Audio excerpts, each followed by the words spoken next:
morning. It is New Year's morning. It's the 1st of January 2018, 3:27 a.m. This is a day in the life of. I'm on the road from St. George, Utah, coming into LA, about an hour away. This episode is about New Year's resolutions to me, and it's funny, Pauline and I were talking about the proverbial Monday syndrome. Not only is it New Year's when everybody has their I'll wait until New Year's to get my shit together, but it's also lands on a Monday, which is a weekly proverbial I'll get my shit together that we all do, some more than others. So, I wanted to talk about New Year's resolutions, kind of what I'm doing, what I wish other people would do, and I think what we all could do better at. And no judging or higher than thou implied in the following rant. But one thing I wish we would all do better, myself included, is a balanced work ethic.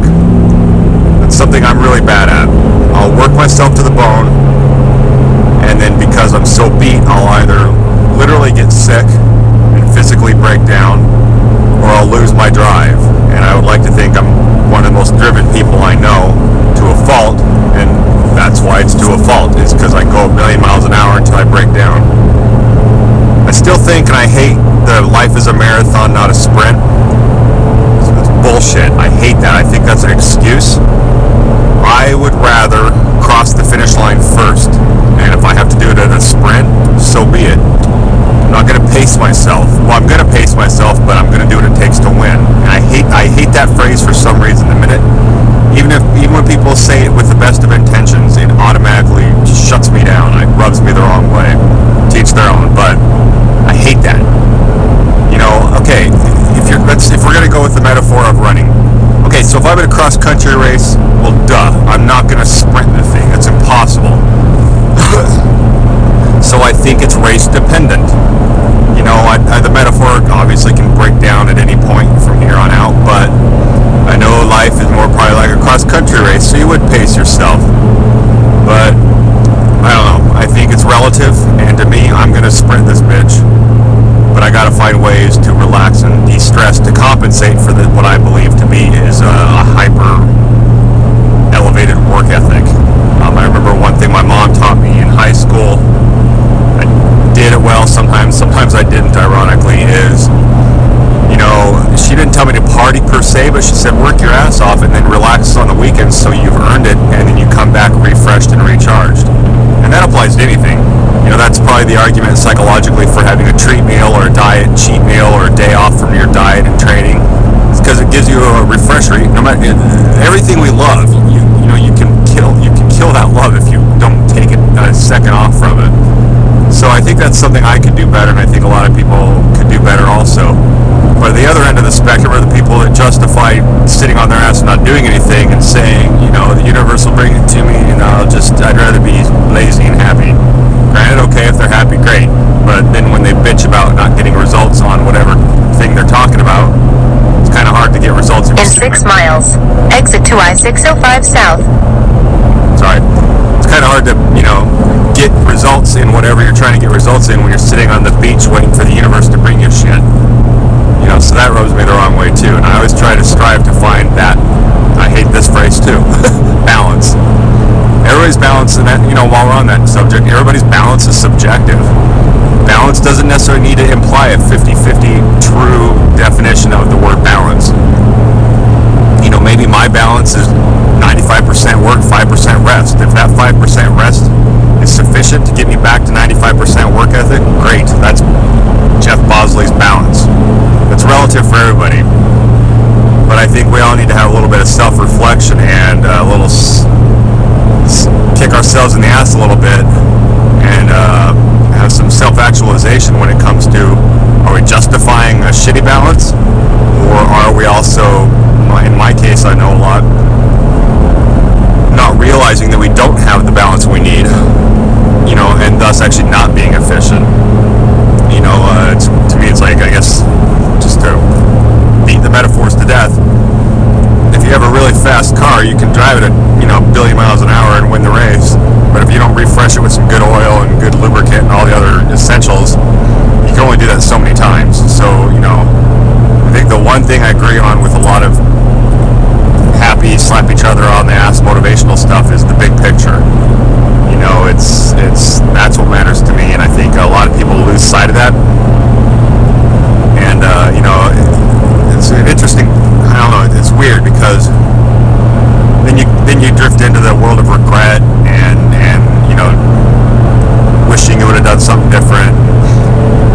I think that's the shitty part of life sometimes, is that you have to, I don't know, there's sacrifices that are black and white, there are ones that you kind of put off. Like for me, a perfect example in a slightly confessional way is I would love, well, I don't have the finances, so I'm kind of justified, but like I don't have the money to visit family near as much as I would like. Travel is it's expensive. You know, money solves problems. It's what you do with it, how it affects your mind that makes you a bad person, or how, you know, when people say money doesn't buy happiness. You know, there's a country song, money doesn't buy happiness, but it'll buy me a boat. Obviously, it's a materialistic joke, but you know, yeah, money doesn't buy me happiness, but it'll buy me plane tickets to see my family. You know, and so it is a weird little, almost quadruple standard in that I was talking about balance and sacrifices, and admittedly, I kind of, on faith and knowing and having, hopefully I can keep myself accountable, or I have, you know, loved ones that'll keep me accountable, knowing, I know we all die tomorrow, and that's also a risk too, but going, okay, I'm going to do my 95% work ethic thing, and when I get my stuff together, I can change that balance ratio, and I'll have the time and money to swing and see family. Obviously, that could, if you're not careful, that, you know, you blink and next thing you know, 25 years have passed, you know, and that's a risk also. So it's really hard because I'm surrounded in an industry where I think a lot of people don't put the work in and justify it because it's an industry that doesn't have direct and proportionate results to the work you put in. And I don't know, I would rather die knowing I did everything possible that I had control over. But also, ironically, that same work ethic should be applied to seeing family and friends and doing all that other crap. Not to demean it by calling it crap, but, you know. So it's interesting. It's balance sucks, sacrifice sucks, regret sucks. You know, and it's, again, I don't mean this judgmental. In 1 mile, exit right to I-605 South. Hope you guys enjoy my my driving instructions while we go. You know, but I'm not trying to come across judgmental either. If your goals are, again, I'm just making this up, a white picket fence, barbecues on the weekends, drinking with the friends at night after the bar, after your work shift, getting fat, lazy, doing whatever, if that works for you, I'm not judging, that to each their own.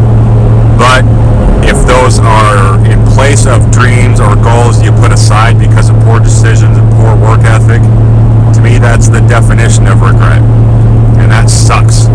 That's you know, a lot of people get tied up in stuff that make them regret things, and it's an interesting, it's a Exit right to I-605 South. It's an interesting line to walk, you know, because next thing you know, you haven't seen your family for years and years and years. So it's my hope is, at least for me and anybody else that's kind of like me, is that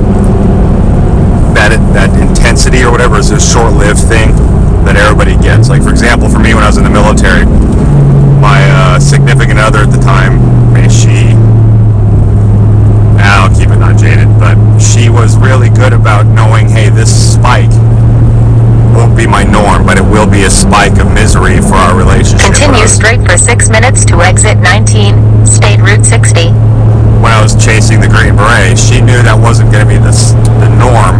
She knew it was a spike amongst my norm. You know, it's a temp, but it was a substantial, it was like a 2.5 year spike of misery. She knew it was temporary. So hopefully all those spikes are temporary and they are only spikes and not the norm, because obviously you can't live in a metaphorical life insulin spike because you'll die. So it's hopefully that's just not the case, and you know, hopefully those are the anomalies. Hopefully those freak occurrences aren't the norm, and you get through them and over the hump, and your baseline is somewhat sustainable. But it's every day I see, and I find myself doing it too. You know, we get beaten, it's hard to be self-motivated, and you have to, I don't know, like the New Year's resolution thing is I found it funny that I was ironically driving through, Party City, Vegas, and seeing fireworks, and everybody, I'm sure 90% of the city was drunk or high or both. And it's weird because it's a Sunday and it transitioned into a Monday. Why it's, people say like Valentine's Day is a Hallmark holiday, or it's interesting. What makes New Year's? I mean, yeah, in the grand scheme of things, it's just a Sunday and a Monday. Why does this day get delegated as a party day? And everybody wakes up hungover and beat and regretting life and having made poor decisions. And it's interesting. I wonder if those things didn't exist, if people would sustain inertia better, because if you live a life in extreme peaks and valleys, it's no longer 2 steps forward, 1 step back. It's 2 steps forward, 2 steps back, 2 steps forward, 2 steps back, and literally nothing happens. So I think trying to find that 2 steps forward, 1 step back, that calculated 1 step back, is the key to our quote unquote New Year's resolutions, is to maintain inertia. And I think my New Year's resolution, which ironically I hypocritically am hating on yet admitting to, is to maintain that inertia and don't be, I basically self-sabotage by killing myself and then losing my inertia, and then anything I've gained I lose because, for example, last one time 2 years ago I was hospitalized. And I was like, that's great, that everything I earned, I just lost, kind of thing. So that proverbial Monday, that New Year's syndrome, that I'll do it after the holidays bullshit. We all do it. I'm not perfect. I'm far from. I think I'm kind of acute. I have an acute awareness of those things because they rub me the wrong way, and I am very aware and self-critical as to not say those things. But I won't lie. I find myself loving the Monday thing. For some reason we love to start a new habit or rekindle a habit on a Monday, or it's the damnedest thing. And I was listening to a Joe Rogan's podcast, and he had an interesting thing of what I'm going to do. I want to implement, ironically, on a Monday and on New Year's Day, is writing things down. And anybody that knows me knows I write a lot of stuff down, but they're not productive things. They're to-do lists. So writing down, hey, I have to go get the Land Cruiser fixed, or I got to order this part for the truck, or whatever. That's not the kind of writing down I'm talking about. I'm talking about like accountability writing down, the kind of writing down that I think I just took the wrong accent. Shit. I'm talking about the kind of writing down that is goals, or like, things that when you sit down and give yourself that, for me, I'm using the ratio of 95% work, 5% rest. When you sit down and give yourself that rest where you go, okay, I'm cool with this rest because I accomplished these goals. And I don't want to talk about grocery lists. Like, yeah, that's a factor too. Did I get my list done? So if I earned watching this football game or taking a hot minute and resting, yeah, that's a thing. But I'm also talking about, like this week I worked out 5 times, or this week I did yoga, or I stretched. Like, Continue straight for 10 minutes to US 101 North, Los Angeles. 101 North. So a perfect example for me would be stretching. I don't stretch enough. I talk about it all the time. It's not a to-do list like I gotta go buy salad at the grocery store. It's a goal, or something that would better my life that I need to do, and I don't do it. I talk about it all the time.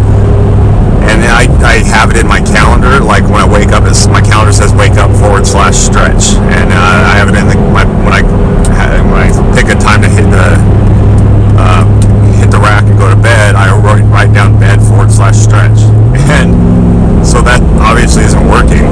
I don't know if it's going to have to be a post-it note system or some sort of accountability system where there's the science out there to create new habits. You have to do it 7 times in a row, especially if it's physical habits like working out or a new nutrition or whatever. Those are the hard ones.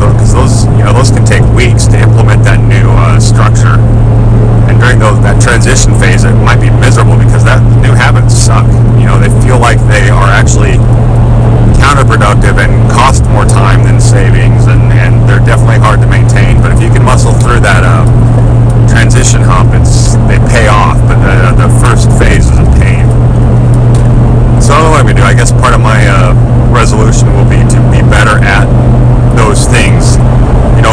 Is writing them down or post-it notes. I don't know, or things I have to do this week. So not necessarily a day-by-day to-do list, but this week I want to look back on Sunday and go, okay, I stretched 4 times, and then increase it to 5, 6, 7. Another good example is, every Sunday I want to go out with Pauline and take Izzy for a walk along the beach, and every Sunday I delete it and move it to the next Sunday, and I guarantee you, and that's the thing, I remember this from back before there were 12-week physical challenges, before everybody and their mother did them. I want to say one of the earlier guys to do it was Bill Phillips, and his company he was part of EAS, and then he transitioned into his own company called Body for Life.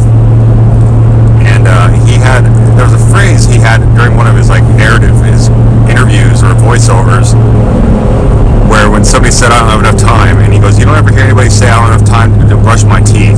Obviously, it takes less time to brush your teeth than it takes to train. But it's interesting, there are certain parameters and certain things in our life where we say we don't have time for yet. Myself too, myself included. I guarantee you, if we all stopped and actually examined our day, could watch it back on high-speed camera, you'd go, yeah, I had time. I chose not to. And I say that hypocritically, but like saying I don't have time to take Izzy to the beach and walk her with Pauline. I guarantee you, if you add up, not to be vulgar, but guys, this is a guy thing, I'm sure some girls do it too. Sit on the toilet, you do your thing, but then you sit there and screw around on your iPad or your iPhone for another 30 minutes.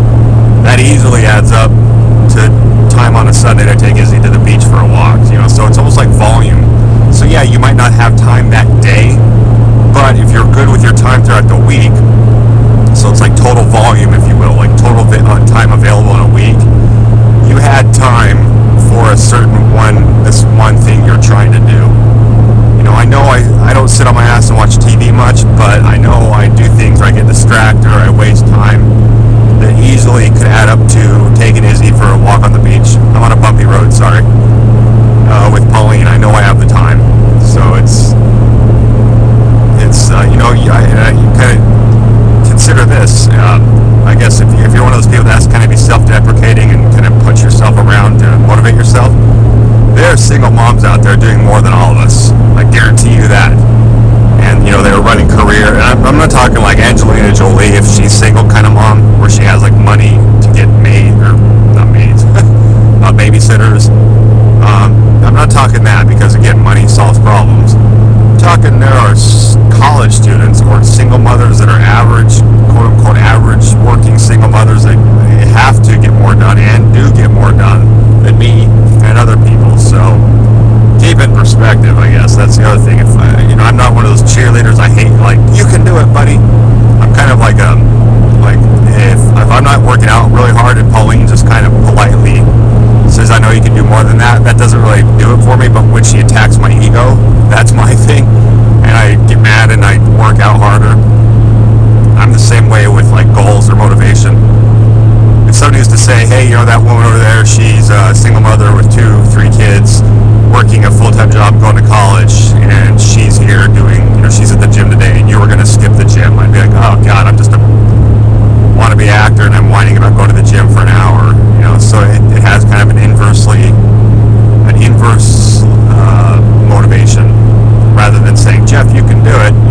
It makes me go, Jeff, you suck compared to this person, so if she can do it, you can. So always consider that, I guess. That's my rant, I think. New Year's resolutions. I guess in conclusion, what I'm going to try to do, and I hope other people might be able to do, or even assist me in doing, write them down. Keep yourself accountable, and don't try to change your world overnight. That's the one thing is if that's the case, you'll quit, and you'll be right back where you were a year ago. And diet, nutrition, and hit the gym or health, that's a classic New Year's resolution. And for some reason, every year it's the same one, which means you're failing. You're setting the bar too high, or you're not keeping yourself accountable, or you just, to be honest, your work ethic sucks. Because the gym is going to be stupid crowded tomorrow. It's going to be stupid crowded for a couple weeks, and then people are going to give up again. And there's a reason people give up, and I don't know what it is, but don't be that guy. Whether your New Year's resolution is the gym or other things, stretching example, I want to stretch more. I'm not going to pull off 7 days this week right off out of the gate, but maybe 2. I nail that, and once you get that pattern kind of going, you get your jive, you kind of go 3, 4, 5. It might take 6 months to get 6 days a week of stretching in, so be it. It's better than I was doing this last 6 months, so whatever. So yeah, write them down, write your goals down. I know it's probably not the most aesthetically pleasing if you have a nice place, but I don't care. Pauline has a big whiteboard behind her workspace. I use my mirror in my bathroom with a dry erase marker. I know we're not Goodwill Hunting, conquering crazy mathematical equations, but if you don't see them, you're not going to do them. And I know I'm a big user of apps and lists and to-do lists. That shit can't be on an iPhone. It has to be in your face, whether it's Post-it notes on your door. I still do that with some things, like to keep it in perspective. But you have to be able to see it, So write that. Let's this year write that shit down. Be better at it, because at the end of the day, when you're better at that, you're going to be better at other stuff too. So it's when you get into this cyborg work mode, which I'm guilty of getting into, you kind of lose sight, ironically, of becoming efficient at what you're trying to, at your life. You're so focused on this one thing that you're not actually good at your life. You're good at one thing in your life, but you're not good at your life. So that's what I'm going to try to do, I guess. That's my rant. I hope you enjoyed. I hope you get something out of this. I'm going to start. I did a couple of these podcasts on the road this weekend. I'll start incorporating guests and Q&As and a little bit more involvement. So please go to iTunes, A Day in the Life of with Jeff Bosley. Rate, 2, 3, 4, 5 stars, hopefully 5, and write a review. That always helps. Share with friends or whatever. Subscribe. And if you want topic ideas or guest ideas or whatever ideas for the podcast, just email me. It's a little pompous, but whatever. fans@jeffbosley.com. And I hope anybody that's been with me for the long run knows I will cater to you, the listener, because I never want to lose sight of.